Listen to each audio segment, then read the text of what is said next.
Sus años de experiencia en política internacional crean el calibre necesario para analizar los asuntos principales de nuestra nación y el mundo. Armando Valdés está en Radio Isla 1320. Esto es Sobre la Mesa.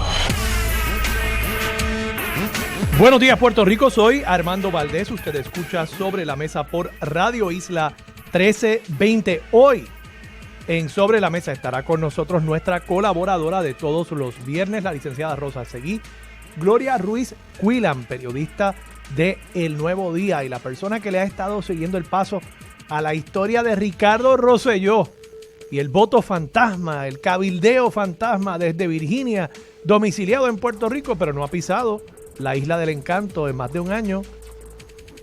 Yo quiero que ella nos dé desde adentro el intríngulis con lo que está pasando en ese caso. Además estará con nosotros Jesús Manuel Ortiz, representante a la Cámara por acumulación del Partido Popular Democrático, joven líder en su segundo cuatrienio ya en la legislatura. Presentó esta semana un proyecto para una renta básica universal, lo que en Estados Unidos y a nivel internacional se conoce como un Universal Basic Income.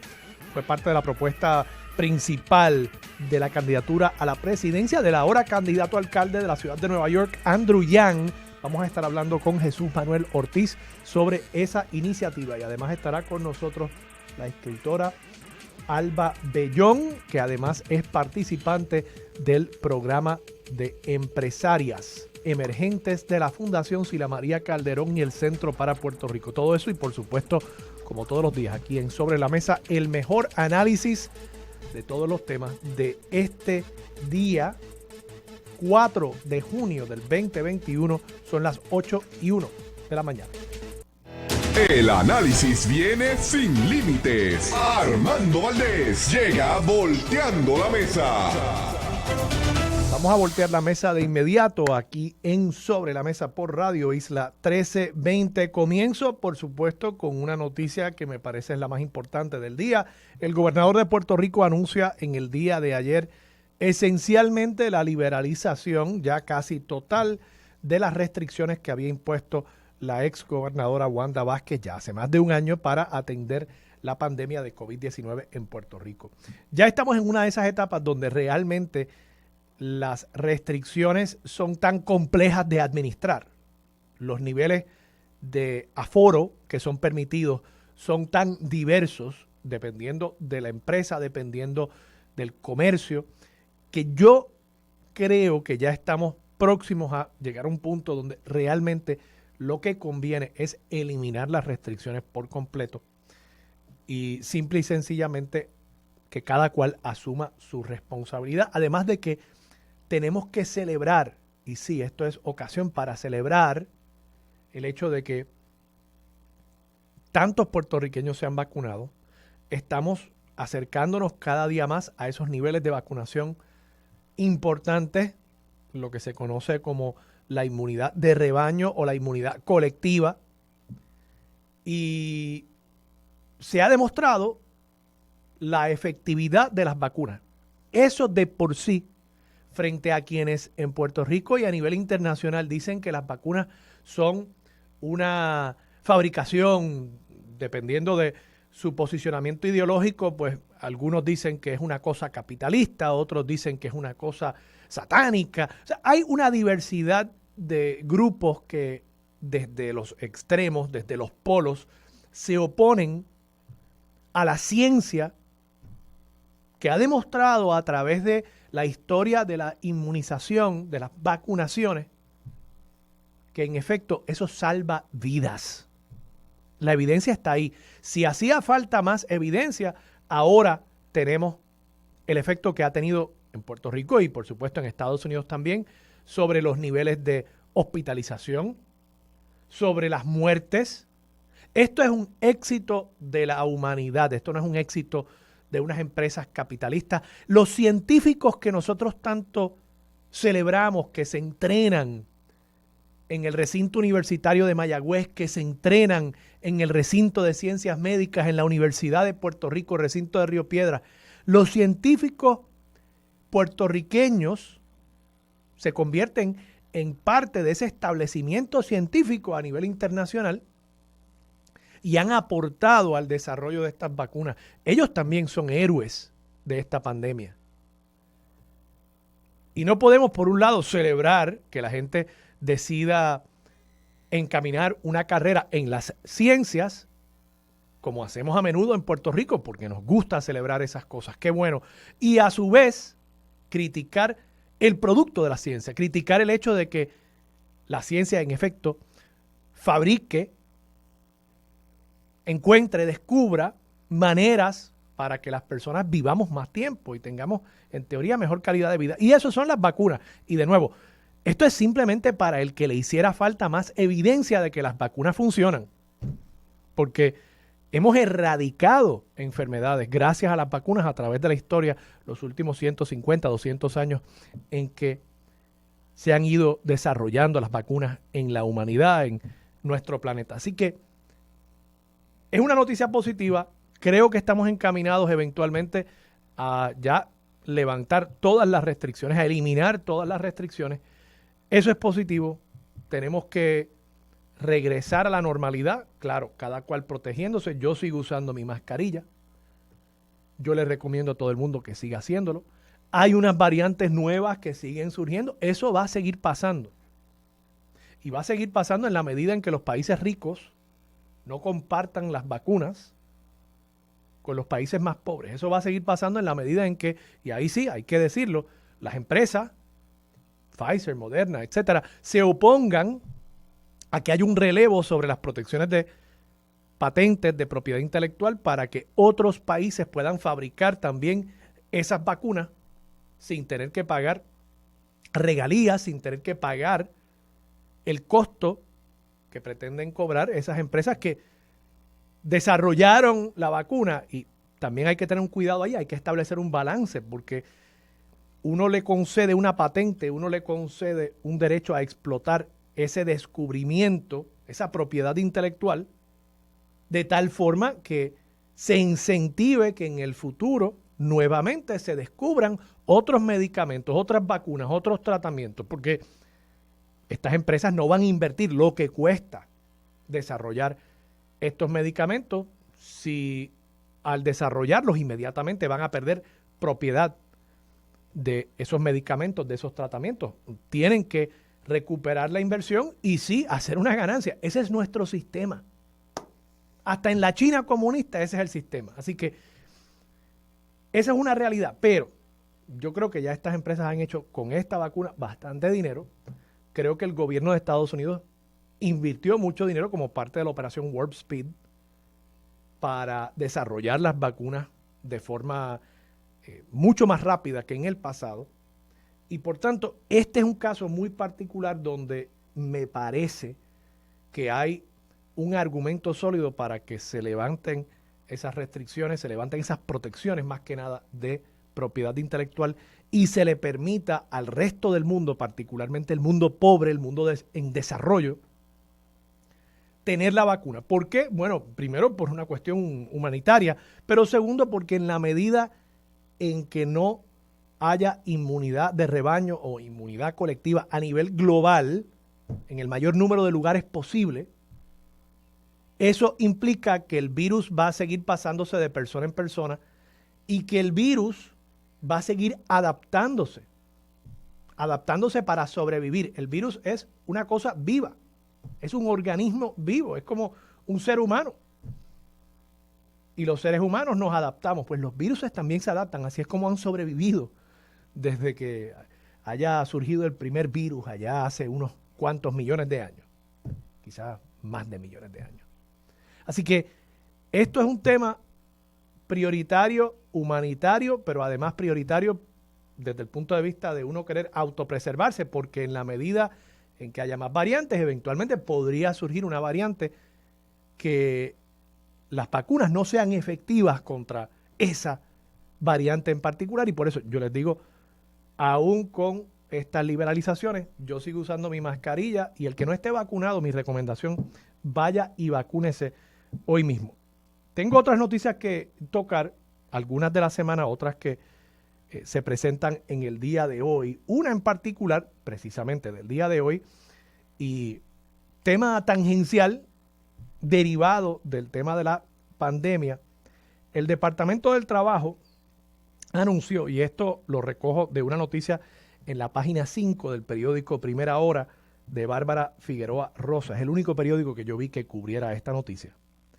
Y me parece importante por lo mismo que estábamos hablando ayer sobre la manera en que el gobierno a menudo victimiza al ciudadano, criminaliza al ciudadano, criminaliza al padre y nos dice que si somos vagos, bueno, no queremos trabajar. Y los padres, si son pobres, lo que quieren es cobrar el cheque del pan. Si son ricos, lo que quieren es ir a tomarse mimosas en su restaurante favorito en Guaynabo. Pero siempre hay que criminalizar a los padres, hay que criminalizar a los ciudadanos. Y una de las narrativas que habíamos escuchado durante los pasados meses acerca de la vagancia del puertorriqueño es que la gente no quería trabajar y que lo que estaban haciendo era cobrando el desempleo, cobrando el PUA. Pues mira, resulta que el Departamento del Trabajo, esto es lo mismo que pasó con el famoso PUA ignaciano. ¿Ustedes se acuerdan de eso? El Colegio San Ignacio se dijo que si había un esquema ahí de unos muchachos cobrando el PUA, pues resultó que había un muchacho. O sea, este señor que dirige el Departamento del Trabajo, Carlos Rivera Santiago, es como no diré un sastre jurídico, pero es un sastre de la ficción. Resulta que el Departamento del Trabajo dice que solamente 25 patronos han denunciado un total de 109 empleados que no quieren regresar a sus puestos laborales. 109 personas. Entonces, por eso nosotros hemos estado rasgándonos las vestiduras y la gente clamando porque, bendito, regresen al trabajo, no sean vagos. 109 personas. Esto no debería ser ni noticia. Honestamente, la próxima vez que Carlos Rivera Santiago venga con uno de estos cuentos, no lo cubramos. No lo cubramos. No le demos el mínimo respeto de cubrir noticias que evidentemente son falsas. Noticia tras noticia. Crean una percepción. Quieren desde el gobierno pisotearnos. Quieren desde el gobierno insistir y convencernos de que somos unos vagos. Es un gaslighting colectivo lo que nos están haciendo desde el gobierno. Que ustedes se convenzan de que ustedes son los que están mal, no el gobierno. No, el gobierno está bien. Fracasaron 24,000 muchachos, es culpa de los padres. No es el Departamento de Educación el que fracasó. Son los muchachos y los padres los que fracasaron. Claro, así es fácil. Así es fácil. Y dentro de esas narrativas de echarle la culpa al ciudadano, de criminalizar el ser ciudadano, esta de que éramos unos vagos era de las que más a mí me impactaba. Y bueno, resulta que solamente 109 empleados han sido denunciados por no querer regresar al trabajo. Hay otras 105 denuncias de unos 6 patronos por personas que recibieron ofertas de trabajo y que decidieron no aceptar la oferta de trabajo sin razón válida o razonable, según dice esto aquí. Mire, yo puedo rechazar una oferta de trabajo porque me sale del forro. ¿Qué es eso de yo tener que darle una razón válida al patrono para yo no aceptar? Mire, quizás me ofrecieron X cantidad de dólares y no me conviene. O quizás como hay tanta demanda en este momento por empleados, es muy posible que haya recibido otra oferta de trabajo y decidió irse con otra oferta. Y cuando se fue con otra oferta, que yo sepa, yo no tengo que decirle al otro patrono por qué no estoy aceptando su trabajo. Pero aún así, vamos a decir que estas 105 personas fueron a la entrevista porque querían ponchar la tarjetita esa en el Departamento del Trabajo para que les sigan pagando el desempleo. Fabuloso, son 105 personas. Esto no es noticia. Bueno, es noticia y le agradezco a Bárbara que haya publicado esa nota. Es noticia que el secretario del Trabajo sea un cuentista. Esa es la noticia. Ese debería ser el titular. Secretario del Trabajo exagera nuevamente lo vagos que son los puertorriqueños. Subtitular, no somos vagos. Pero bueno, así es la cosa aquí en Puerto Rico. En otros temas, quería también tocar Y esta es una noticia que no me dio tiempo a abordar ayer. Salió en el periódico El Vocero, página 21. Si tienen todavía la edición impresa del periódico, lo pueden buscar. Cristian Gabriel Ramos Segarra es el periodista. Y es una noticia sobre un tema que nosotros hemos cubierto aquí en el programa. Yo les he hablado sobre los gastos fiscales. Este es un tema en el que la organización Espacios Abiertos, que es dirigida por una gran amiga y colaboradora de este espacio, la licenciada Cecil Blondet, Espacios Abiertos ha insistido en dar a la luz pública, en transparentar, en divulgar los incentivos contributivos que da el Estado a distintas empresas, a distintos sectores industriales en Puerto Rico.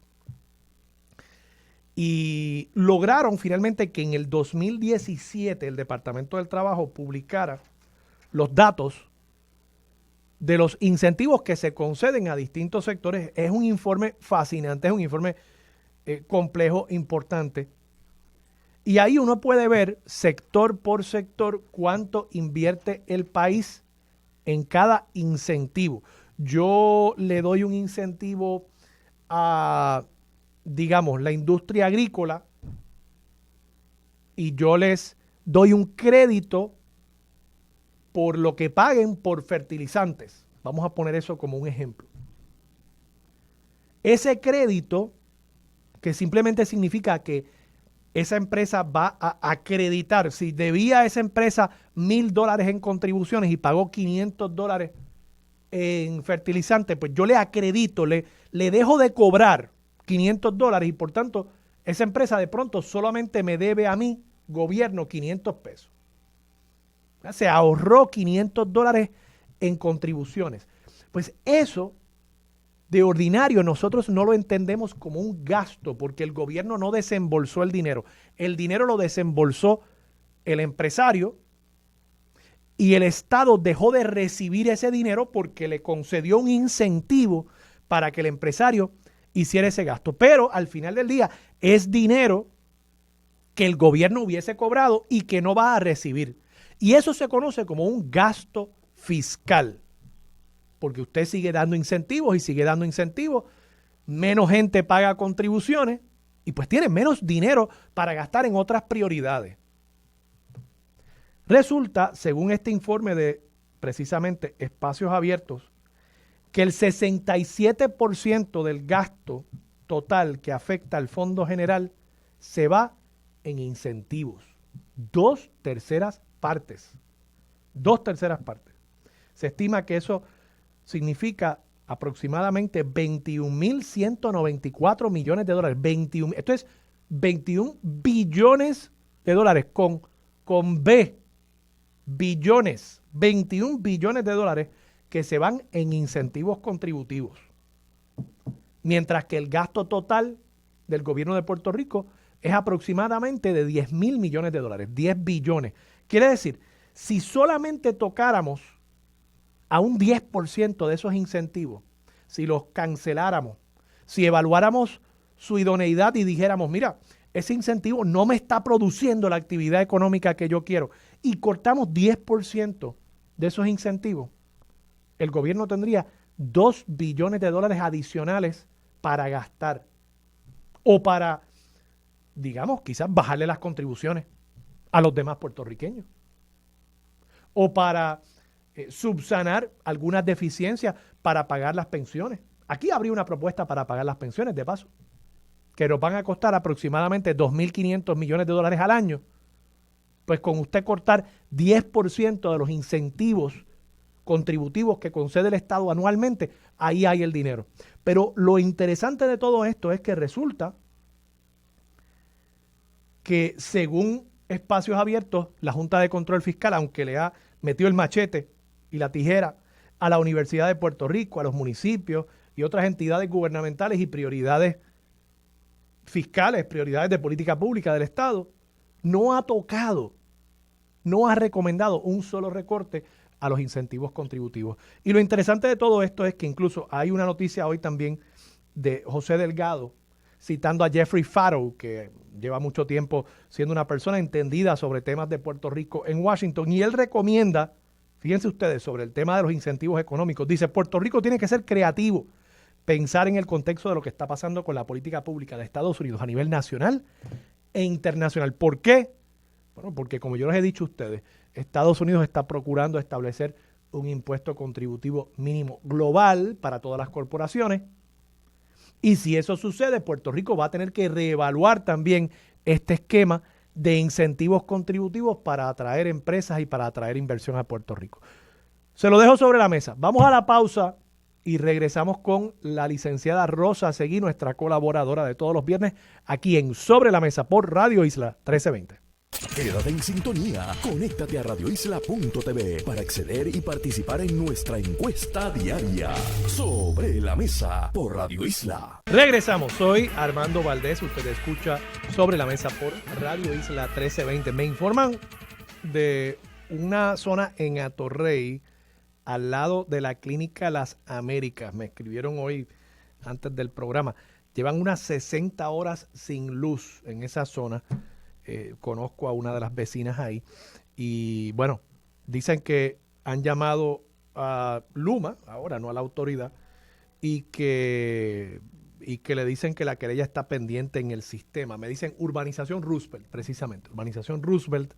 Así que si me están escuchando en Luma, pues que le den la mano a la Urbanización Roosevelt. Ahí hay muchas personas, adultos mayores, y la verdad que estar 60 horas sin luz es bastante complejo, máxime cuando no se tiene idea de cuándo va a regresar el servicio. Tengo vía Skype y nos pueden ver a ambos a través de la aplicación de Facebook, o debo decir, sí, en Facebook Live, Radio Isla 1320, búsquennos ahí, pueden vernos también en vivo en radioisla.tv y en la aplicación de Radio Isla que está disponible en el App Store de todas las plataformas. Está conmigo la licenciada Rosa Seguí. Buenos días, Rosa, ¿cómo estás? Buenos días, Armando. Estoy muy bien y buenos días a todas las personas que están sintonizando. Rosa, tú y yo llevamos, básicamente desde que comenzamos esta colaboración, tocando muchas veces temas de género, temas de derechos de comunidades, digamos, minorías sexuales en Puerto Rico. Y hemos anticipado cosas y habíamos hace más de un mes anticipado que muy probablemente cosas que se estaban cocinando en Estados Unidos iban poco a poco a llegar acá a Puerto Rico. Y bueno, nos enteramos esta semana, por lo menos me enteré yo esta semana, que en efecto la representante Lizy Burgos del proyecto Dignidad radicó en el mes de mayo un proyecto para...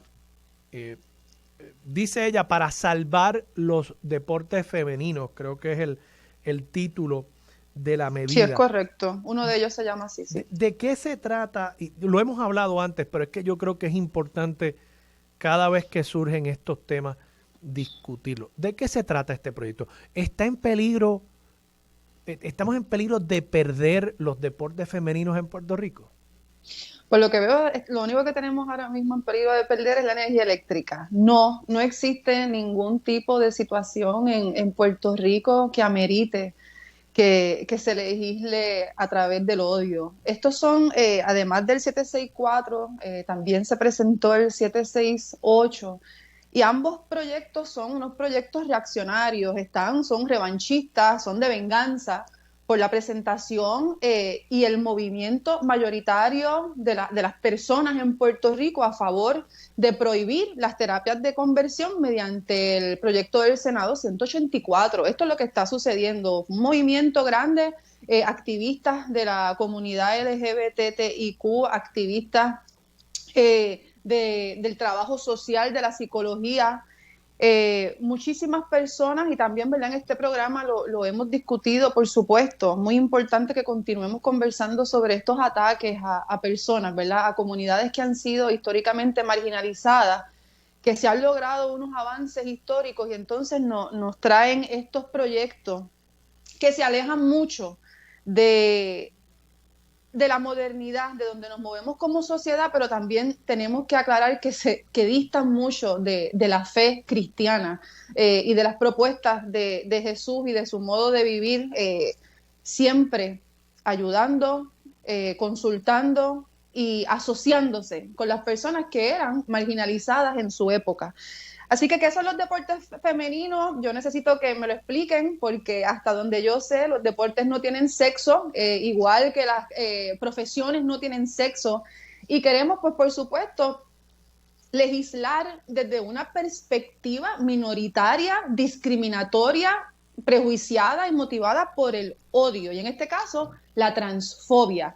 Y así quedó claro durante las vistas. Así que esto lo que pretende es que en las escuelas públicas y privadas y en las universidades se permita que se acusen a personas que están participando de deportes como que no pueden hacerlo. Y entonces también protege a quien divulgue que cierta persona es o no es de cierto sexo. Así que vemos un esquema completo motivado por un prejuicio terrible y por la transfobia. Es continuar legislando para que retrocedamos como sociedad, para movernos otra vez hacia distinciones, marginalizaciones, prejuicios y odio. Y esto provoca, como hemos hablado en este programa, de cómo nuestra jurisdicción dentro de todos los Estados Unidos es la que tiene mayor cantidad de asesinatos en contra de la comunidad trans. Rosa, lo interesante de este proyecto es que Proyecto Dignidad decía sobre la ley, el proyecto del Senado 184, que en Puerto Rico no habían datos, que en Puerto Rico no había evidencia de un problema acerca de las terapias de conversión. Se les presentó la evidencia. Se trajo testigos, correcto, víctimas de las terapias de conversión, no víctimas de hace 20 años, aunque sí hubo algunas, pero víctimas recientes de las terapias de conversión. Y aún así insisten en que no es un problema que haya que atender. Te pregunto yo, ¿hay un problema en Puerto Rico con niñas trans participando en deportes para niñas? O sea, deportes, digamos, los deportes de ordinario, pues los varones están en un equipo de baloncesto y las féminas están en un equipo de baloncesto aparte, ¿verdad? Así es como, pues hay un problema con que en ese equipo para niñas de baloncesto en alguna escuela elemental, superior, haya una resistencia a una niña trans participar en ese equipo. ¿Existe ese problema? Si es que lo definimos como un problema, ¿verdad? Y evidentemente el Proyecto Dignidad lo ve así. ¿Eso está pasando hoy en Puerto Rico? Que yo tenga conocimiento en lo absoluto. Y no solo eso. Sino y no hay un problema si estuviera pasando, de paso, para mí no lo hay, pero vamos a aplicarle la misma vara a ellos que le pretendieron aplicar a Vargas Vidot con el proyecto del Senado 184. Pruébame el problema, a ver si en realidad hay que atenderlo.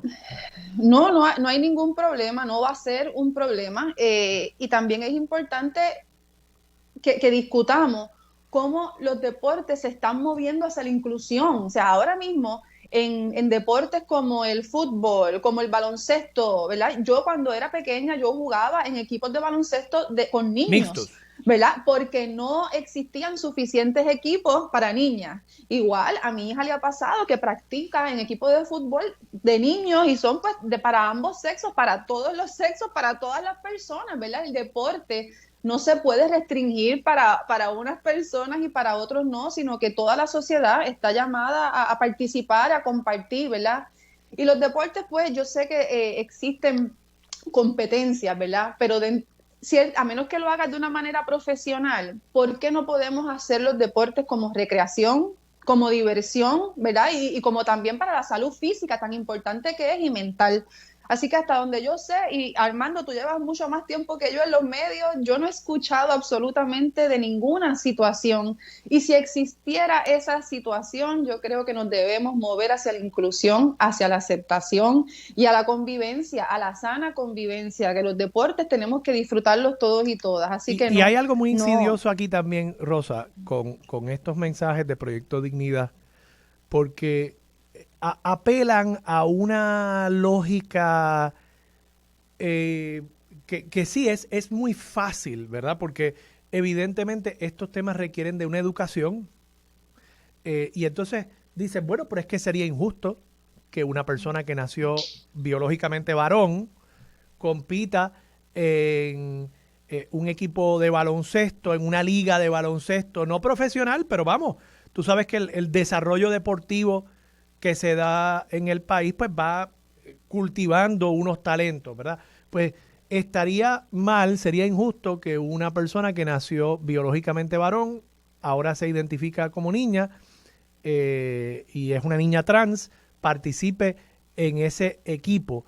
Y suena, de pronto, suena lógico, pero claro, es como decir que van a haber personas que van a pretender aprovecharse de ese loophole para ser más competitivos, pero que van a asumir todos los costos, todo el estigma, lamentablemente, el discrimen de ser una persona trans en Puerto Rico por esa supuesta ventaja que va a tener en el deporte. No hace sentido. O sea, cuando uno realmente le da hacia adelante a esa película, no hace sentido lo que plantean estas personas.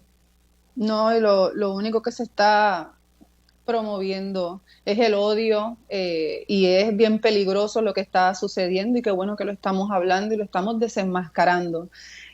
Porque yo estoy en desacuerdo con esta violación a la intimidad de las personas que incluye este proyecto 764, que es que si yo digo que Armando es una mujer, entonces Armando tiene que traer una certificación de un médico para que diga lo que Armando es. Y solo Armando puede decidir su identidad y afirmarse como lo que sienta. Así que siento que el 764, que pretende prohibir los tratamientos hormonales, va atado con ese 768 y podemos continuar hablando sobre cómo uno va de la mano del otro en el próximo segmento. Tocamos ese tema y también quiero hablar sobre los recortes en la Universidad de Puerto Rico y precisamente lo venía discutiendo en el primer segmento, cómo seguimos recortando en la Universidad de Puerto Rico, pero no recortamos los incentivos contributivos, de donde con solamente un recorte de 10% podríamos hacer muchísimas cosas, entre ellos hasta pagar las pensiones. Pero con eso regresamos después de la pausa aquí en Sobre la Mesa por Radio Isla 1320. Quédate en sintonía, conéctate a radioisla.tv para acceder y participar en nuestra encuesta diaria. Sobre la Mesa por Radio Isla. Regresamos, soy Armando Valdés, usted escucha Sobre la Mesa por Radio Isla 1320 y seguimos con Rosa Seguí vía Skype aquí en Sobre la Mesa. Rosa, precisamente me envían aquí una ley, ley entra en vigor el 1 de julio de este año en el estado de la Florida para este mismo propósito sobre el tema de los deportes girl sports, como lo dicen allá en Estados Unidos. Y esta ley, aunque no incluye esta disposición en algún momento en el proyecto, en el trámite legislativo, incluía la inspección visual de la genitalia de un deportista o una deportista que se sospechara fuera de un sexo distinto al que estaba identificándose. Una cosa realmente increíble que estuviéramos tan cerca potencialmente de legislar ese tipo de invasión a la privacidad de una persona. Pero tú querías además hablar sobre los otros dos proyectos. Sí, yo quería hacer un análisis entre el que prohíbe los tratamientos hormonales y las cirugías de afirmación de sexo, que es el proyecto de la Cámara 764 y el proyecto de la Cámara 768 y el proyecto de la Cámara 764, que es el de salvar los deportes femeninos. Y ambas medidas exponen y vulnerabilizan a nuestras menores, ¿verdad? Y tenemos que hacer un énfasis en cómo están escritos estos proyectos y a lo que se prestan, que eso que estás diciendo sobre el análisis, sobre inspecciones visuales, ¿verdad? Es una cosa bárbara, es una atenta en contra de la privacidad y la intimidad de todas las personas, ¿verdad? Pero especialmente menores de edad. O sea, en vez de estar protegiéndolos del abuso, del discrimen, del maltrato, en vez de estar moviéndonos hacia la aceptación, la inclusión y el amor, estamos poniéndonos en una posición, imagínate tú, Armando, con ese ejemplo del 764 que estábamos hablando, de cómo cualquier persona puede llevarle una confidencia a una escuela, a una institución universitaria y provocar este acoso, más discrimen. Es como ponerlas en una posición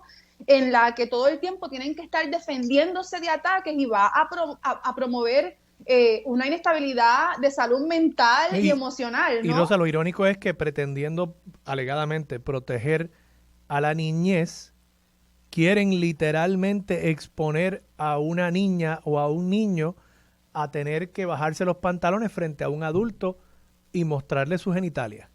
O tener que estar diciendo yo no soy algo, como si ser trans fuera algo malo, ¿verdad? Estamos promoviendo el odio y estamos perpetuando los prejuicios. Y entonces estamos viendo que con este PS 768, que es el que pretende prohibir tratamientos hormonales o cirugías de afirmación, se tipifica como abuso sexual de los padres y madres, permitir esta transición, esta afirmación de sus hijos e hijas. Así que me parece bárbaro cómo estamos en una época que parece el medioevo, en la que queremos hacer unas distinciones de las personas que nada promueven excepto amenazas, odio y más asesinatos. Y está bueno ya de perder las vidas de las personas simplemente por ser quienes son. Y nuevamente también, ¿verdad? Pues igual pasó con el 768, Armando, que no existía ningún caso, ¿verdad? No existe ningún caso, no existe ninguna situación, no existe ningún incidente que provoque la necesidad de esta legislación transfóbica. Y así se le dejó saber a la representante durante las vistas de parte de Joan Cifredo, una activista. Y yo creo que es trans. importante eso que tú traes de que no hay estos casos, porque hay que denunciar lo que está haciendo Proyecto Dignidad. Ellos pretenden crear una equivalencia y decir, bueno, nosotros estamos haciendo lo mismo que hizo Vargas Vidot y otros partidos aprobando el proyecto del Senado 184 para prohibir las terapias de conversión. Pero claro, es que en efecto hay un problema con las terapias de conversión. Quien no quiera verlo, pues fantástico, pero lo hay. O sea, hay personas que vivieron eso. Dirán algunos, pero no hay estadísticas. Bueno, no hay estadísticas precisamente porque es algo que está escondido. Es prohibido. Algo que es... no es aceptado, es algo que se da en la oscuridad y en los cuartos oscuros, ¿no? Y pues es muy difícil levantar estadísticas para ese tipo de prácticas. Sería como si alguien dijera, bueno, aquí nadie trabaja en un punto de drogas porque no aparece en las estadísticas del Departamento del Trabajo empleados en puntos de drogas, ¿verdad? Pero claro, sabemos que hay personas que trabajan ahí. Es que es algo que es en el bajo mundo. Son un ¿no? negocio, sí, son un negocio por y eso, generan mucho dinero. Por eso es que hay esta afrenta para tratar de encubrirlo. Claro, pero no tenemos las estadísticas porque es algo que se da en la informalidad. Y lo mismo pasa con las terapias de conversión. No tenemos necesariamente estadísticas que mantenga el gobierno porque es que es algo que se da en la informalidad. Pero tenemos los testimonios. Ahora, claro que sí. Ahora, se hace o se pretende hacer esta equivalencia por una sencilla razón, y eso es lo que hay que denunciar, porque Proyecto Dignidad está pretendiendo crecer su base política exacerbando odios. Eso es Correcto. Lo que hacen. Levantan temas que no son realmente problemas para entonces crear una conversación y que esto se discuta desde el púlpito de algunas iglesias que son presididas por políticos y así por el estilo. Y entonces pues van creciendo su base política a través, de nuevo, de exacerbar odios en lugar de proponer cosas positivas para el país. Y continuamos recibiendo los mensajes de amenazas y de odios en las oficinas de los senadores y senadoras de parte de este sector fundamentalista. Así que definitivamente tenemos que continuar acabando con los prejuicios y con el odio y movernos hacia la inclusión en la sociedad, porque si no, continuará creciendo esta ola de personas que pretenden hacer una distinción entre quienes son más importantes y quienes pueden tener más derechos y libertades que otras.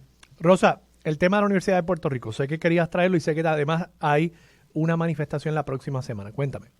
Correcto. Pues continuamos con los recortes hacia el presupuesto de la Universidad de Puerto Rico. En el 2014 se legisla una ley especial para congelar los fondos de la Universidad de Puerto Rico, el presupuesto, a 835 u 850 millones. Y desde el 2014 esa ley especial continúa, aun cuando existe la ley que promueve el 9.6% del Fondo General es la fórmula de la Universidad de Puerto Rico para asignarle a la Universidad de Puerto Rico. Con todos los recortes que hemos recibido desde el 2017 en adelante de parte de la Junta de Control Fiscal, ya estamos con este nuevo recorte de 94 millones presupuestados en este presupuesto. Estamos ya a menos del 50% del presupuesto de la Universidad de Puerto Rico desde el 2014. Así que no da para las clases que se pretenden dar, no da para los beneficios y para los derechos que han adquirido las personas que trabajan en la Universidad de Puerto Rico, la comunidad universitaria. Y por supuesto, pues esto de no tener suficientes profesores, profesoras, ni clases, pues atenta, ¿verdad?, en contra de toda la sociedad y en contra de esa habilidad de nuestros jóvenes. Continuamos con este discurso, Armando, y esto es terrible. Toda nuestra conversación ha sido de cómo se está atentando en contra de menores y nuestra juventud, ¿verdad? Cómo estamos privándole de oportunidades y nos estamos moviendo hacia algo terrible. Así que todas las personas están llamadas a apoyar a la Universidad de Puerto Rico el 11 de junio. Desde las 3 de la tarde la marcha sale del Capitolio hacia la Fortaleza. 11 de junio, o sea, eso es, ¿qué día es eso? Viernes. Viernes el viernes próximo. Que viene. A las 3 de la tarde. 11 de junio.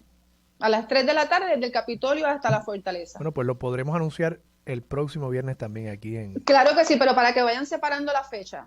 Importante, importante. Sí. Y la Universidad de Puerto Rico, yo insisto, esa es la inversión más importante que puede hacer el país en el futuro y particularmente en su juventud, que tanta falta hace que le digamos a la juventud puertorriqueña que sí los queremos, que los queremos aquí, Correcto. que los queremos vivos, que les queremos respetar sus derechos y que queremos que florezcan, hagan vida, que sean le estamos seres dando humanos oportunidades, completos. no aquí, quitando tengan oportunidades. De acuerdo, de acuerdo. Pues Rosa, hablamos precisamente el próximo viernes 11 de junio.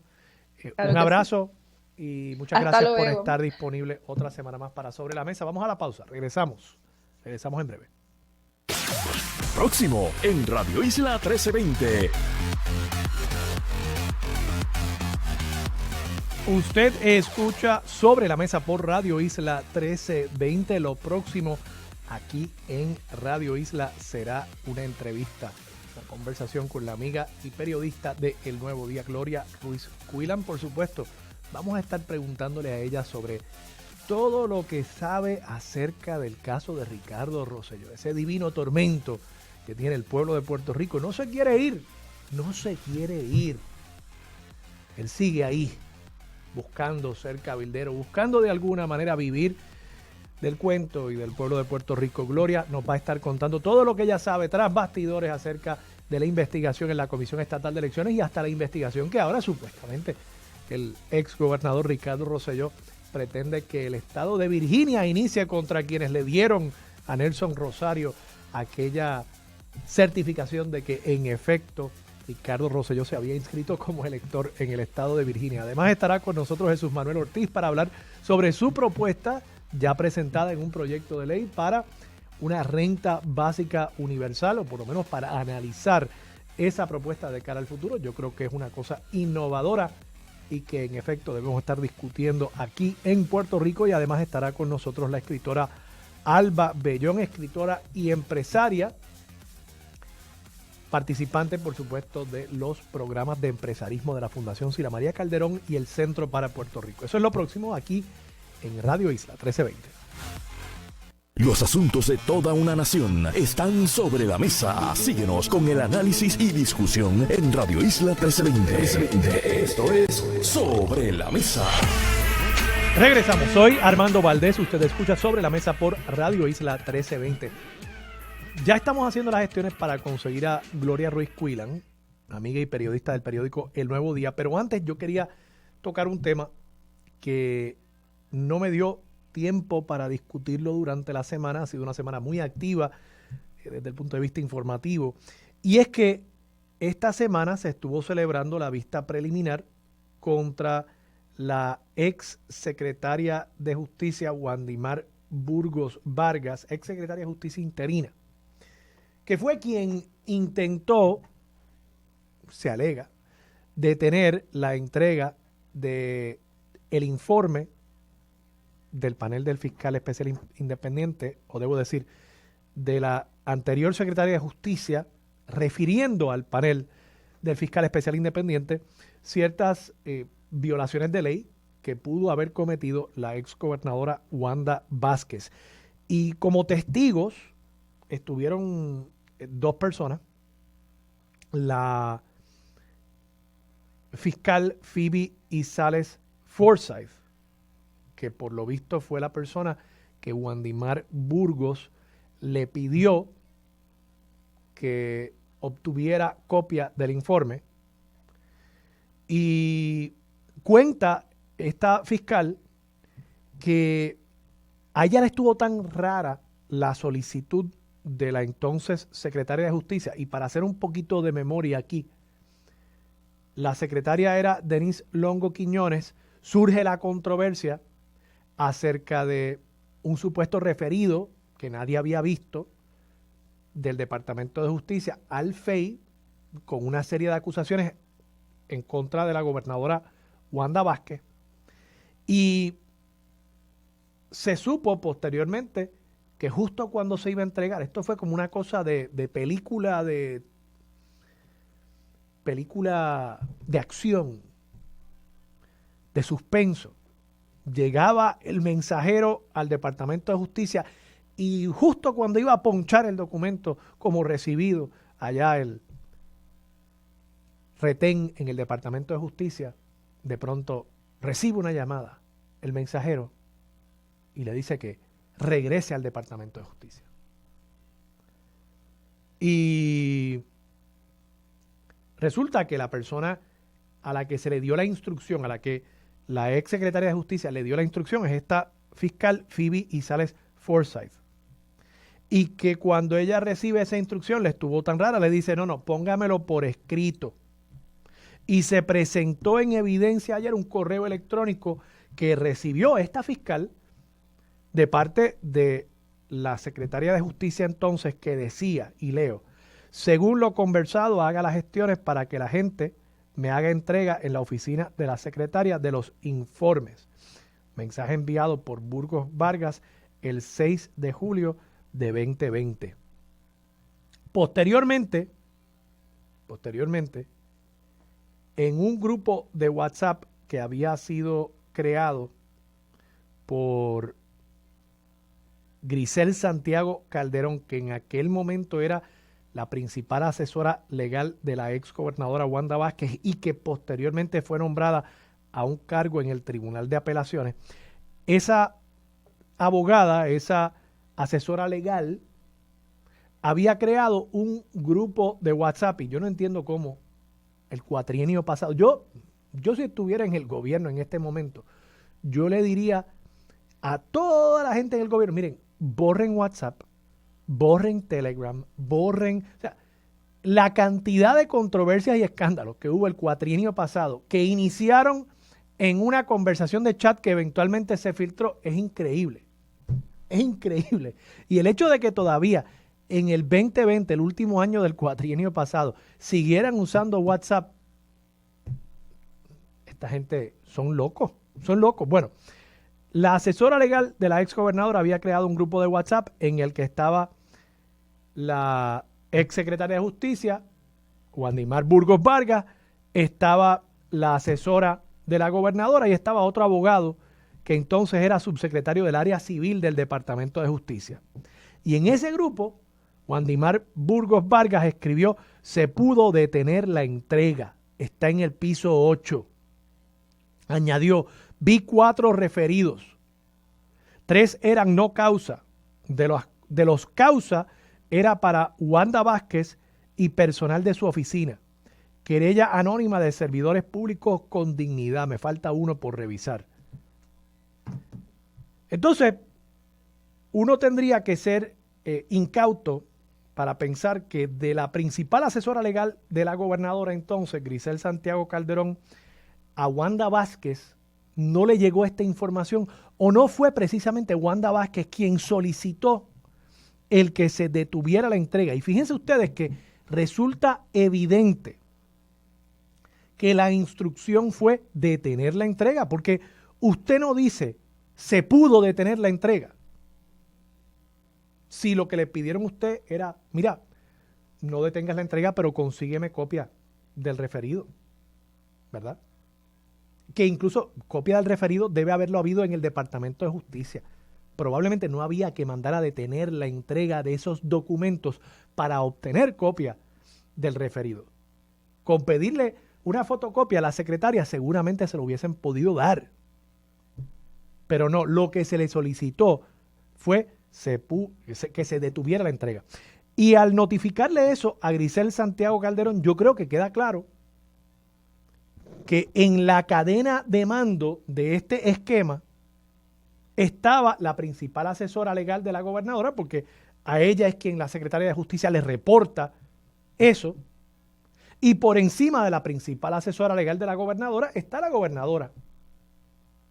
La razón que alegadamente da Santiago Calderón, la jueza hoy, pero anteriormente asesora legal de la gobernadora, es que se le había preguntado a Burgos Vargas acerca de los informes, o sea, no se le había pedido, esto es lo que alega, no se le había pedido que se detuviera la entrega, pero que se le había pedido que averiguara sobre los informes, porque en la Oficina de Asuntos Públicos o de Prensa de la Fortaleza, no recuerdo cuál de las dos, le indicaron que habían múltiples peticiones de periodistas que pedían confirmar si había un referido contra la gobernadora. Entonces, de nuevo, lo que pretende esta licenciada que nosotros creamos es que ella actuó de manera independiente, que habían todas estas peticiones de prensa, pero que ella no se lo informó a la gobernadora, sino que ella actuó de manera independiente y le pidió a Wandimar Burgos que averiguara acerca de los documentos, pero que no detuviera la entrega.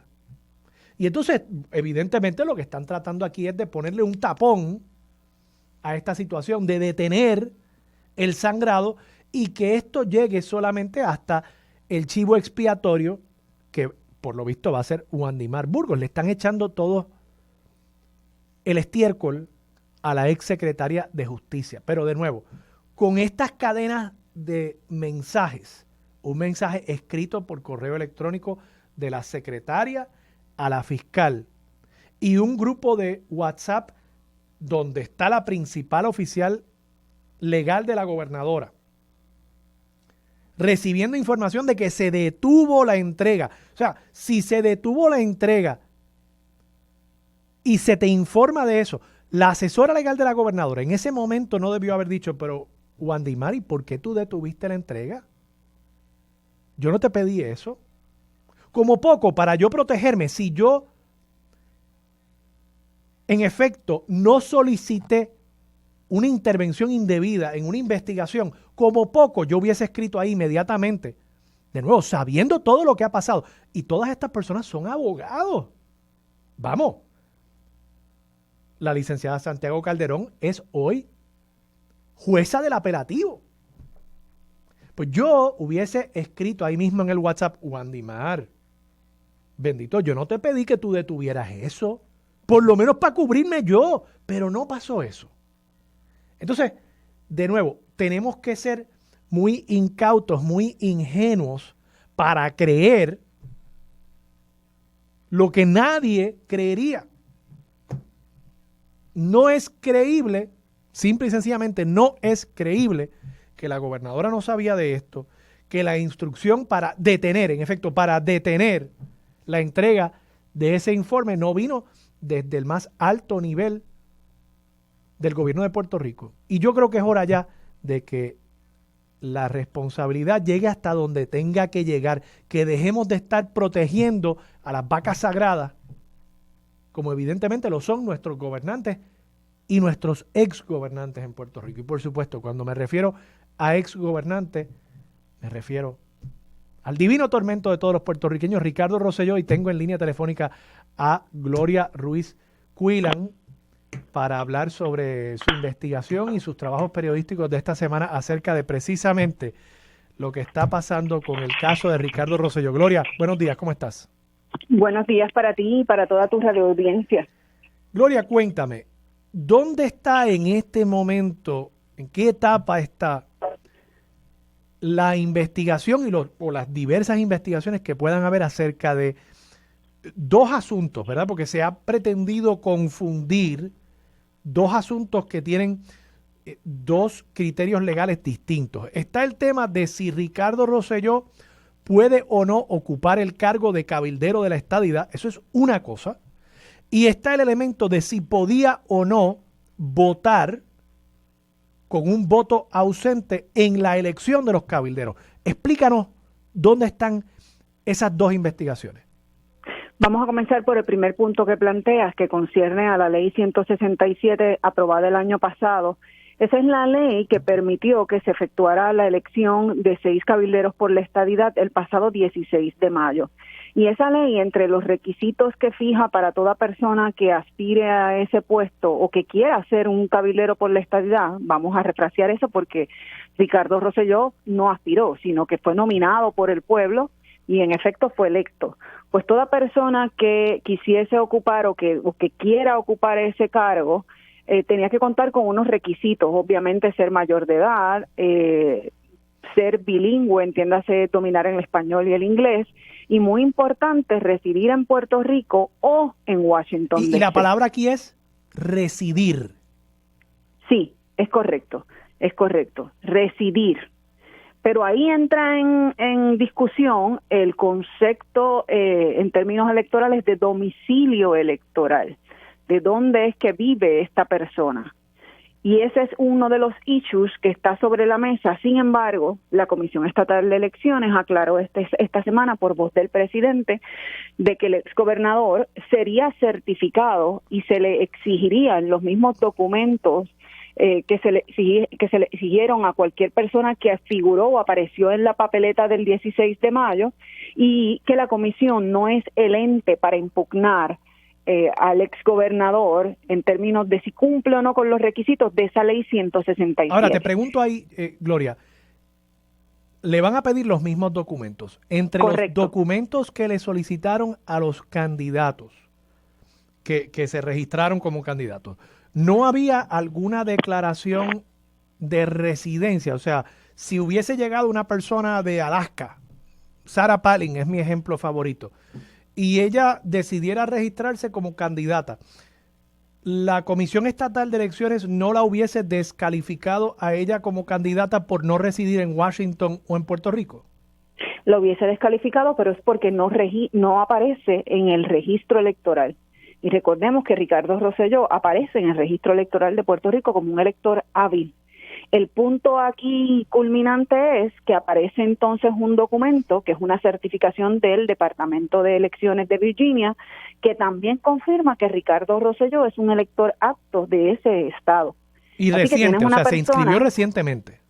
Exacto. Ese documento lo presentó en la comisión el comisionado electoral de Partido Proyecto Dignidad, Nelson Rosario, y la comisión se comprometió en que iba a verificar con esa agencia en los Estados Unidos la veracidad de ese documento. En el primer intento, el Departamento de Elecciones de Virginia no le proveyó el documento a la comisión al amparo de que tenía que seguir un procedimiento, que es lo que está haciendo ahora la comisión, verificando cuál es el procedimiento o el mecanismo que ellos tienen que realizar para poder obtener ese documento, verificar si en efecto Ricardo Rosselló está inscrito allá. Y el presidente ha dicho que mientras verifican eso no se va a detener el proceso de certificación. Certifican a Rosselló como uno de las personas que obtuvo un cargo como cabildero por la estadidad en Estados Unidos, y si después se comprueba que en efecto él es un elector apto de Virginia, la comisión procede a sacarlo, se llama exclusión, el término correcto, del registro electoral de Puerto Rico, y cualquier persona que quiera impugnar su elección tendría que ir a los tribunales. Es decir, El presidente aclara que no es la Comisión Estatal de Elecciones el ente que tiene que impugnar la certificación de Ricardo Rosselló. Déjame dar para atrás aquí un momento. Quiero estar seguro que entiendo bien. Si Sarah Palin, ex gobernadora del estado de Alaska, y presumo yo que residente de Alaska, hubiese llegado aquí en enero y va a la Comisión Estatal de Elecciones, solicita los documentos para calificarse como candidata para ser cabildera por la estadidad. La comisión no la hubiese certificado como candidata porque no aparece en el registro electoral como electora activa en Puerto Rico. ¿Eso es correcto? Correcto, no es una electora hábil. No tiene derecho a votar en Puerto Rico. Por tanto, no la hubiese calificado como candidata tampoco.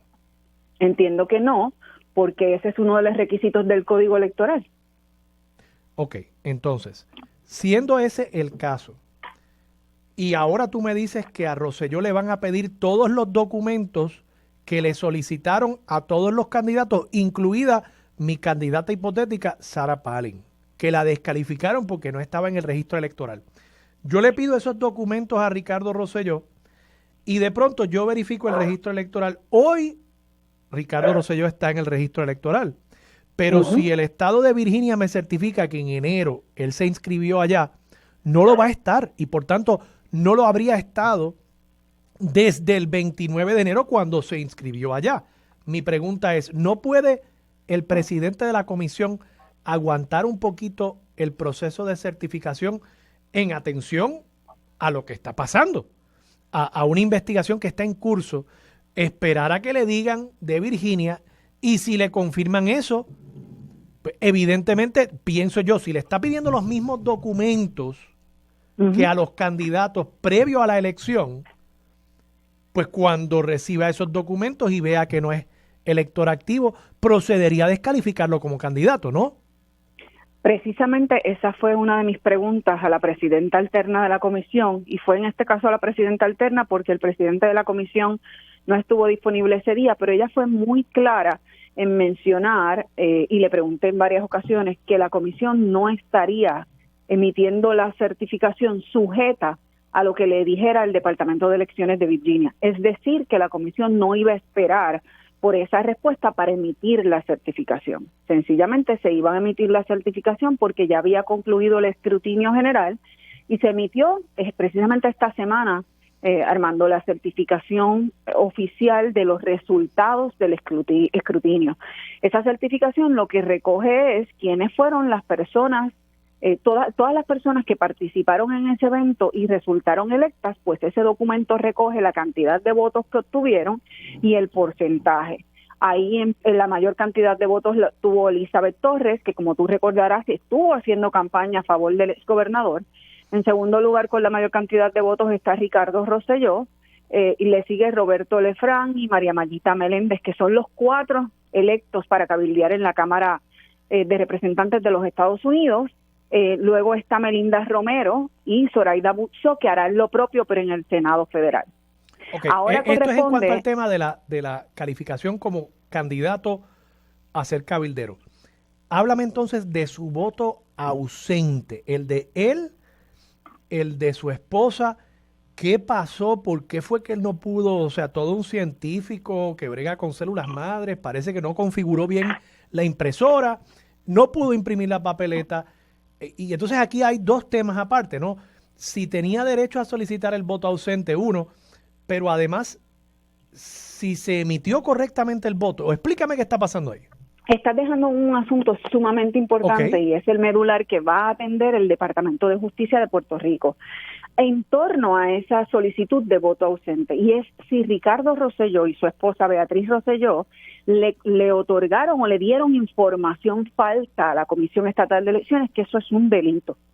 Ese documento, la solicitud de voto ausente, es sumamente importante porque en esa solicitud se incluye una declaración jurada, una especie de declaración jurada en donde cualquier elector que solicite esa modalidad de voto le certifica a la Comisión Estatal de Elecciones que en efecto lo que está diciendo ahí es cierto. Y una de las cosas que tiene que confirmar es que reside en Puerto Rico y que además al momento de que se va a llevar a cabo el evento electoral, el que sea, por el que usted está solicitando el voto ausente, usted no va a estar en Puerto Rico. Por eso, valga la redundancia, solicita voto ausente. Y eso lo firmó el matrimonio Rosselló. Los comisionados alegan que Rosselló emitió información falsa porque él no es residente de Puerto Rico, porque desde el verano del 2019 él se fue de la isla tras el reclamo contundente del país de que renunciara y nunca más ha regresado. Lo que argumenta Ricardo Rosselló es que él fijó su domicilio en Puerto Rico y él como elector tiene la potestad de decir dónde está su domicilio electoral. Los comisionados, además, en la carta que le envían al secretario de Justicia son más precisos y citan artículos del Código Electoral en donde dice claramente que es un domicilio electoral. Eso no es una cosa meramente de decir yo quiero vivir allí, o sea, tiene que tomar unas acciones, ¿no? Pero esa es la determinación, la investigación, la pesquisa que tienen que hacer los dos fiscales asignados a esta investigación. El Código Electoral en su artículo 5.4, para beneficio de tus radioescuchas, para que puedan definir ellos mismos si en efecto Rosselló Nevares cumple con lo que es domicilio electoral. Mis radioescuchas están claros, no te preocupes, Gloria, no te preocupes. Pues básicamente... No, pero léelo, o sea, pero te estoy diciendo... Lo leo, no, es una broma, es una broma. Vamos a ver lo que es domicilio electoral. Para propósitos electorales, dice el Código Electoral, es la última dirección de vivienda, morada o casa de alojamiento informada por el elector en el Registro General de Electores, en torno a la cual el elector afirma que giran o girarán sus intereses personales, actividades habituales y regulares, como persona natural y las de su núcleo familiar, si lo tuviera, y donde esas actividades personales o familiares se manifiestan con evidentes actos de su intención de allí estar o permanecer indefinidamente después de allí mudarse o después de ausencia temporera. Ausencia temporera, actos, o sea, no es solamente una intención, es que yo digo, yo vivo allí, y ahí pues yo hago cosas como pagar contribuciones, como tener una licencia que mi dirección es esa. Pero los comisionados electorales, y cuando he dicho los comisionados electorales me refiero a 4 de los 5, porque obviamente la comisionada del PNP no está avalando esta acción, no hizo el referido a justicia. Me refiero a los del PP, al comisionado del PPD, al de Proyecto Dignidad, Movimiento Victoria Ciudadana y el del PIB. Ellos entienden que mintió porque él no tiene residencia, domicilio electoral en Puerto Rico, y la casa que está poniendo en esa solicitud de voto ausente es una casa en College Park en San Juan que ha trascendido que es propiedad de la suegra de Ricardo Rosselló. Complicado eso, Gloria. Yo creo que este es un tema importante meramente entre muchas cosas, porque tenemos que acabar con la impunidad de la que gozan algunas personas en el país por sus apellidos, por sus conexiones políticas, y este es uno de esos casos que realmente a mí me hace, obliga a un repensar sobre cómo nosotros lidiamos con estos casos. Gloria, muchas gracias por haber estado disponible para Sobre la Mesa. Un abrazo. Como siempre, buen fin de semana. Vamos a la pausa y regresamos con Jesús Manuel Ortiz para hablar sobre su propuesta para una renta básica universal en Puerto Rico. Propuesta innovadora. Eso es lo próximo, aquí en Sobre la Mesa por Radio Isla 1320. Quédate en sintonía, conéctate a radioisla.tv para acceder y participar en nuestra encuesta diaria. Sobre la Mesa por Radio Isla. Regresamos, soy Armando Valdés, usted escucha Sobre la Mesa por Radio Isla 1320. Saben que estaba hablando en un segmento anterior sobre estas estadísticas que publica el Departamento del Trabajo, que solamente hay 109 individuos que han sido reportados al Departamento del Trabajo por no regresar a su trabajo luego de la empresa en la que laboraban haber reabierto. Y solamente hay 105 casos de personas que recibieron una oferta de trabajo y que optaron por no aceptarla sin dar la razón. Cosa que a mí, eso de tener que dar una razón para no aceptar un trabajo rubs me the wrong way, como dirían nuestros amigos del norte. Pero lo traigo de nuevo como antesala a la conversación que vamos a tener ahora con Jesús Manuel, porque acabo de darme cuenta que la portada de Caribbean Business de esta semana es sobre este mismo tema. El titular es To Work or to Play, trabajar o jugar, ¿verdad? Esto en referencia a esa expresión americana de que uno, you work or you play, ¿verdad? All work and no play, ese tipo de cosas. O sea, trabajar o tiempo de ocio. Y entonces dice, cheques de desempleo desequilibran la fuerza trabajadora. O sea, crean un desbalance en la fuerza trabajadora. Entonces, lo interesante es la imagen, la caricatura que engalana la portada de Caribbean Business. Son 3 personas, evidentemente son empleados de oficina, empleados de cuello blanco, literalmente tienen cuellos blancos, ¿verdad? Una mujer vestida de ejecutiva, ¿no? Camisa, y 2 hombres también vestidos de ejecutivos con su chaqueta, típica vestimenta de ejecutivos los 3. La mujer tiene una raqueta de tenis y los 2 caballeros, uno está jugando golf, el otro está pescando y tiene hasta una paila llena de peces. Y entonces yo veo esto y de nuevo, esta insistencia en convencernos a los boricuas que somos vagos, pero para colmo, esta cosa de que la gente que vive de los beneficios del gobierno están viviendo bien, están en las papas. Ah, sí, porque con un cheque de desempleo de 300 pesos a la semana, usted en lugar de estar trabajando está jugando tenis, está jugando golf o está pescando. Gente, vamos a tener un poquito más de sensibilidad. O sea, yo sé que este periódico apela a un sector de la lectoría puertorriqueña, pero vamos a tener un poquito más de sensibilidad. Esto es alimentar los clichés y alimentar los prejuicios de esos mismos ejecutivos que están citados al interior de este periódico diciendo que no consiguen trabajadores. Pero cuando vamos a las estadísticas del Departamento del Trabajo, por lo visto, el problema no existe. Oiga, quizás es que simple y sencillamente la gente está siendo más selectiva, hay mejores empleos por ahí. Y pues si usted quiere insistir en pagar salario mínimo, no va a conseguir empleados, no va a conseguir trabajadores. Tengo en línea telefónica a Jesús Manuel Ortiz. Jesús Manuel, buenos días, ¿cómo estás? Buenos días a ti, Armando, y a tu audiencia, un placer siempre. Esta semana presentaste una propuesta y creo que está en línea con esto que estaba discutiendo ahora. Para una renta básica universal, lo que presentaste entiendo que es una resolución de investigación. Explícame Correcto. 2 cosas. ¿De qué trata la resolución y qué es la renta básica universal? Pues mira, a la primera pregunta, la resolución es la resolución de la Cámara 359, la radiqué con la compañera Sol Higgins, y lo que busca ¿Con qué compañera? Perdóname, no escuché con bien. Sol Higgins, la representante Sol Sol Higgins, Higgins, Distrito 35. Sí.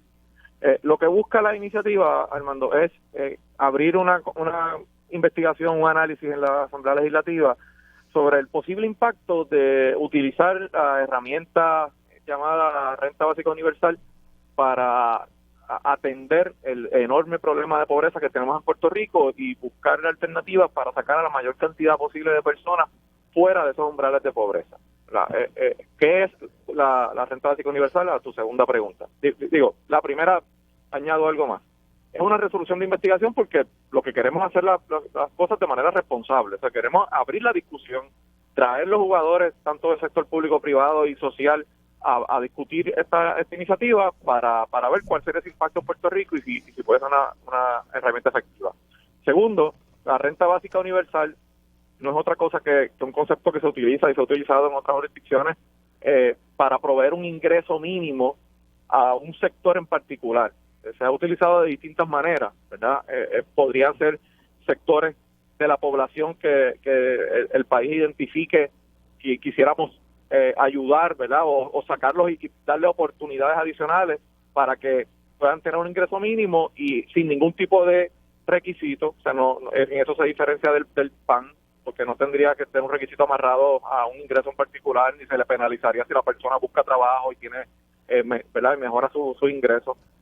Y lo que va dirigido es a eso precisamente, Armando, a buscar cómo podemos empezar, utilizando otras alternativas, a atender ese problema de pobreza que tenemos en Puerto Rico y que muchas veces pues no se discute con la seriedad que yo creo que se debe discutir. Esto es una propuesta, Jesús Manuel, y cuando la vi, yo inmediatamente te llamé, te dije que me interesaba tenerte en el programa, porque es una propuesta, primero, muy innovadora. Creo que la conversación es importante y es una conversación que se está dando a nivel global. El candidato presidencial, ahora candidato a alcalde de la ciudad de Nueva York, Andrew Yang, este fue básicamente su caballito de pelea en su contienda por ser el candidato demócrata presidencial en las elecciones pasadas del año 2020, y creo que elevó la conversación sobre un tema que en países nórdicos, muchos países europeos, se está ensayando con unos programas pilotos.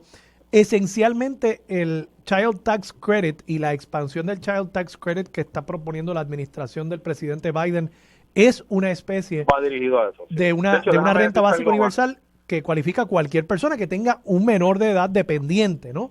Así es. Y yo creo que entre las razones por las cuales hay que evaluar este tipo de propuestas es por la gran concentración de capital que se está dando en corporaciones multinacionales, con la concentración, por ejemplo, del consumo en empresas que no tienen presencia aquí, que uno recibe el producto por el correo, y eso tiene un impacto sobre la disponibilidad de empleos a largo plazo y la disponibilidad de desarrollo económico localmente en Puerto Rico. Entonces, entre esas razones, ¿qué otras tú identificas en lo que está pasando en Puerto Rico para justificar esta medida? Te añado a lo que comentaste en términos de la utilización en otras jurisdicciones. En el condado, en Stockton, California, en el 2019 se hizo un experimento, era un plan piloto, con cientos de familias a las que se le hizo llegar $500 mensuales. Luego de un año de ese plan piloto, los números establecían que esas familias aumentaron la tasa de empleo entre ellos, ¿no? Y sus índices de salud física y emocional eran mucho mejores al no tener que preocuparse quizás en tener un ingreso mínimo de llevar comida, y eso le da la oportunidad de buscar empleo. Espera, creo que has traído un punto importante. ¿Subió el empleo? Sí, subió el empleo en ese plan piloto que se utilizó en el 2019. Porque no estaba atado a no trabajar. Exactamente. Es una herramienta que no está atada a tu empleo o tu ingreso. Lo recibirías por el hecho de ser un ciudadano, por el hecho de ser parte de esa población a la que se quiere incentivar, o se le quiere garantizar un salario mínimo, un ingreso mínimo. En Finlandia se utilizó también entre 2018 y 2019 con resultados similares. Y hay distintas maneras de aplicarlo. O sea, nosotros tenemos distintas poblaciones aquí, yendo a tu pregunta.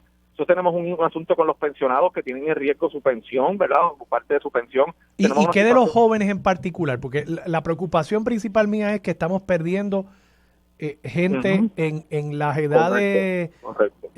¿verdad? Más productivas. Sí, de hecho, eso te iba a comentar.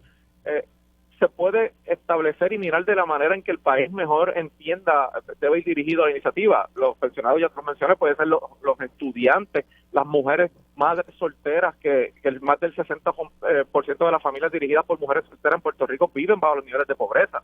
Así que hay muchas poblaciones que se debería mirar. Además, hay un tema particular que también me motivó a mirarlo, y es el tema del llamado desempleo tecnológico. Armando, ¿qué es eso? El desempleo tecnológico es una realidad que está sucediendo a nivel mundial, que está relacionada con el desarrollo de la tecnología y cómo los programas de inteligencia artificial están cada vez más haciendo funciones que los seres humanos hemos estado haciendo por mucho tiempo, ocasionando una cantidad enorme de personas que se quedan sin trabajo. Automatización y robotización, esencialmente. Correcto. Hay un estudio de Oxford que plantea que en los próximos 10 años más del 40% de los trabajos que se hacen hoy podrían desaparecer.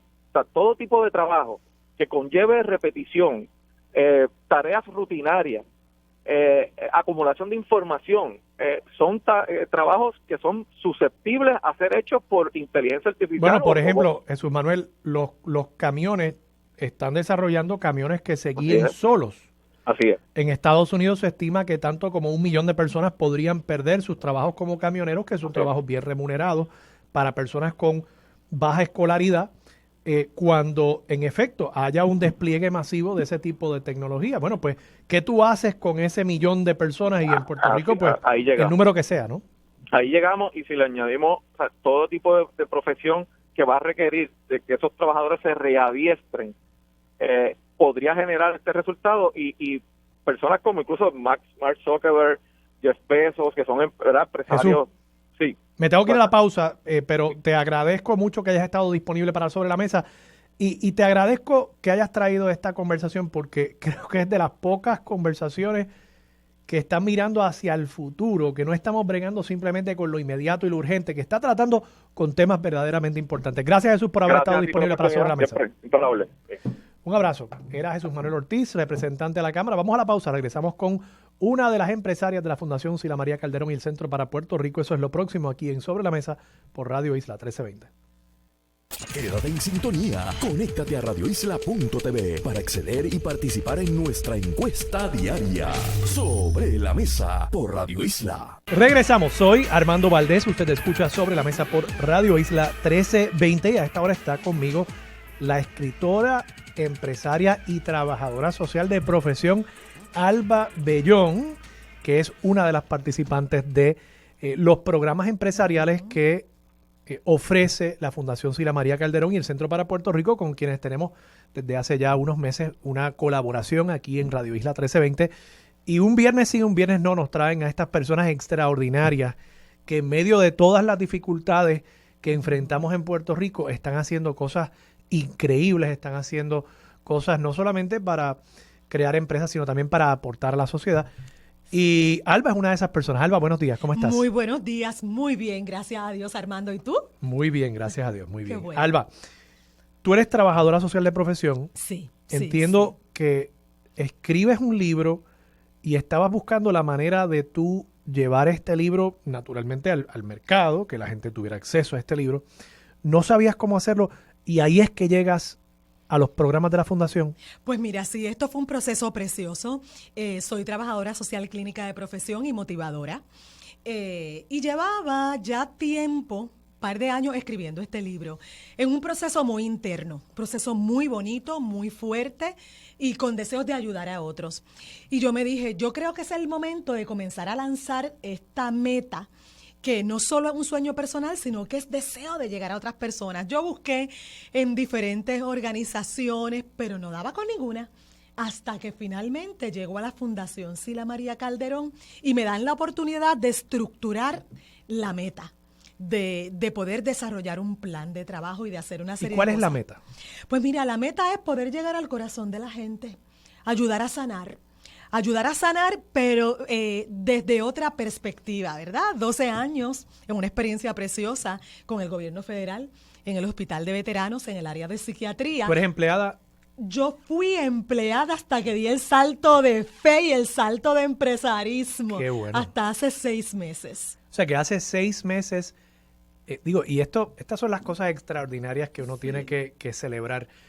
Tenías un trabajo, presumo, si llevabas 12 años, ya tú estabas ahí. ¿Tú te imaginas? Tú podías estar ahí el resto de tu carrera y retirarte tranquila. Sí, pero sí. tú hace 6 meses, en medio de la pandemia, decidiste renunciar y dar el salto al empresarismo. Sí, dar el salto. Como Y la fundación, ¿tú sientes que la fundación te animó a eso? ¿Te dio la confianza para poder hacer eso? La fundación ha sido medular.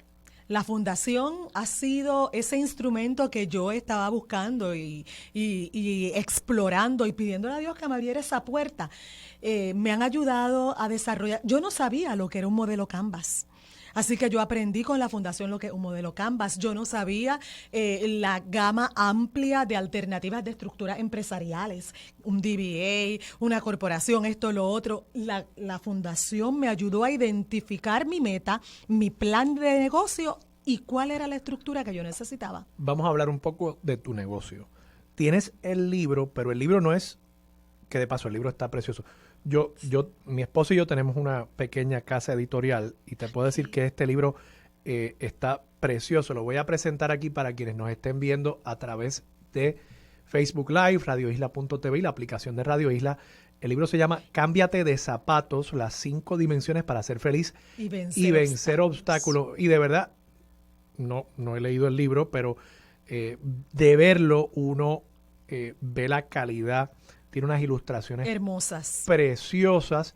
Y es un libro de autoayuda, pero el libro no es el negocio. El libro es un producto del negocio. ¿Qué es el negocio? ¿Qué es tu empresa? El libro es parte de mi empresa. La empresa es una empresa de servicio, dando charlas motivacionales, charlas basadas en la salud mental y en la inspiración, que, ¿verdad? Como les compartía, es lo que llevo haciendo alrededor de 30 años. En AMSCA, Proyecto Rescate, Organización La Perla de Gran Precio, hasta que finalmente terminó estos últimos 12 años en el gobierno federal. Así que el negocio es charlas motivadoras, charlas de salud mental acompañadas del libro y acompañada de una página inspiracional preciosa que también se llama Cámbiate de Zapatos, que la tenemos en Facebook y tenemos también en Instagram bajo Alba Bellón.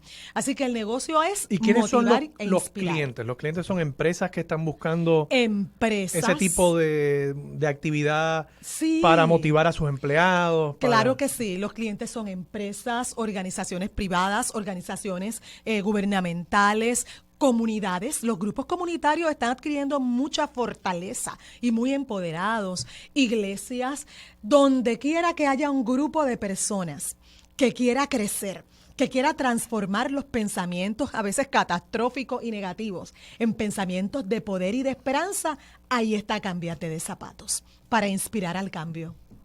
¿Por qué cámbiate de zapatos? Ay, qué buena pregunta. Muchas personas me la han hecho. Mira, todos nos ponemos zapatos y los zapatos los necesitamos para llegar hasta donde deseamos llegar. Y como comparto en el libro, con un zapato apretado, como decimos en los buenos boricuas, no podemos llegar a donde anhelamos. El zapato es una analogía. El zapato son los pensamientos, las actitudes que hay que transformar. Y con pensamientos estancados, con miedos, con complejos, con corajes o con pensamientos automáticos, como le llamamos en salud mental, no vamos a llegar donde queremos llegar. ¿Qué es un pensamiento automático?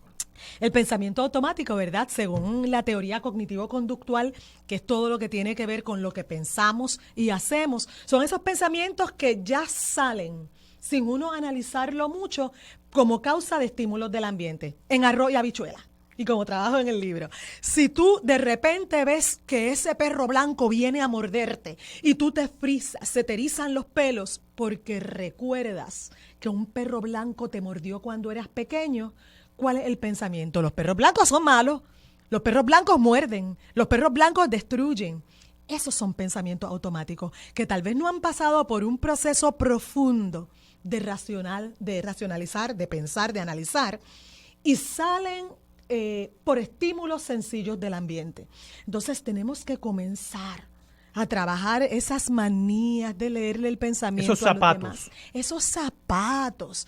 Y comenzar a transformarlo en pensamientos saludables, pensamientos de paz, pensamientos de inspiración, pensamientos que nos ayuden a alcanzar aquellas metas, sean de relaciones, sean de trabajo, de lo que sea, aquellas metas que tenemos. Y eso es el libro. El libro es una invitación jocosa en ocasiones, una invitación a veces más fuerte de transformar lo que te estanca. Elevar anclas, como decía Mark Twain, el escritor de Huckleberry Finn. Mira, eleva anclas, porque en un futuro tú vas a estar mucho más arrepentido de las cosas que no lograste por miedo, por pensamientos, que de aquellas que sí lograste. Así que eso es el libro, una invitación, una travesía a vivir una vida más saludable. Hay 5 secciones en el libro que Sí. identifico así rápidamente y me imagino que son parte del proceso, ¿no? 5 pasos, ¿no? Sí, 5 dimensiones. Es una travesía, es un paso a la vez.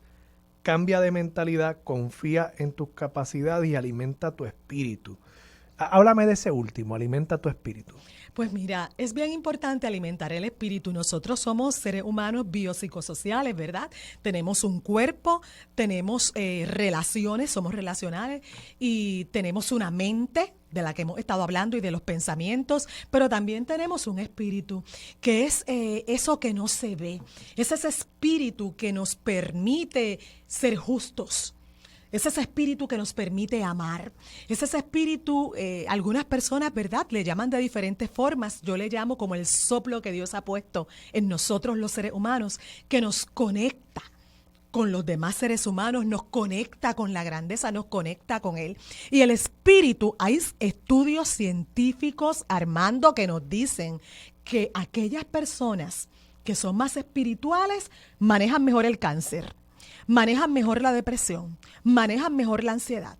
Estudios científicos comprobados que nos hablan de cultivar la vida espiritual para tener vidas más plenas. Y eso es lo que yo quiero compartir con la gente.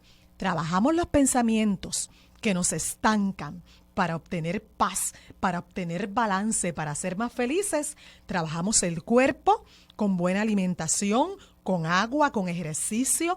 Hay gente que prefiere hacer yoga, hay gente que prefiere hacer zumba. No sé con lo que vas a trabajar tu cuerpo, pero trabájalo. Y trabaja el espíritu con paz, con meditación, con oración, con contacto. Alba, antes de irnos, cámbiate de zapatos, ¿dónde puedo conseguir el libro y cómo podemos comunicarnos contigo? En muchos sitios puedes conseguir el libro. El libro lo tenemos en Casa Norberto, en Plaza Las Américas, en Norberto González, en The Bookmark, nuestros amigos de Bookmark, ayer estaba con ellos en San Patricio y en Santurce, en Pura Vida Books, lo tenemos en Santa María Shopping Center, Pura Vida Books, y en El Candil en Ponce, que nos han tratado muy bien la gente linda de Ponce. Un gran abrazo a Carmen y al alcalde. Y también pueden llamarme para obtener el libro y para las charlas motivacionales y para las charlas de salud mental al 787-475-3864. ¿Y te consiguen en las redes sociales? Me consiguen en Cámbiate de Zapatos en Facebook y en Alba Bellón Instagram. Muy bien, Alba, muchísimas gracias a ti, gracias a la Fundación por potenciar a personas extraordinarias como tú para que hagan estas grandes aportaciones. De paso, el libro publicado en el 2020 también, publicado en el año pandémico, así que una publicación nueva, búsquenlo, Cámbiate de Zapatos. Alba Bellón, muchas gracias. Gracias a ti. Vamos a la pausa. Lo próximo aquí en Radio Isla 1320, Mili Méndez. Y dígame la verdad.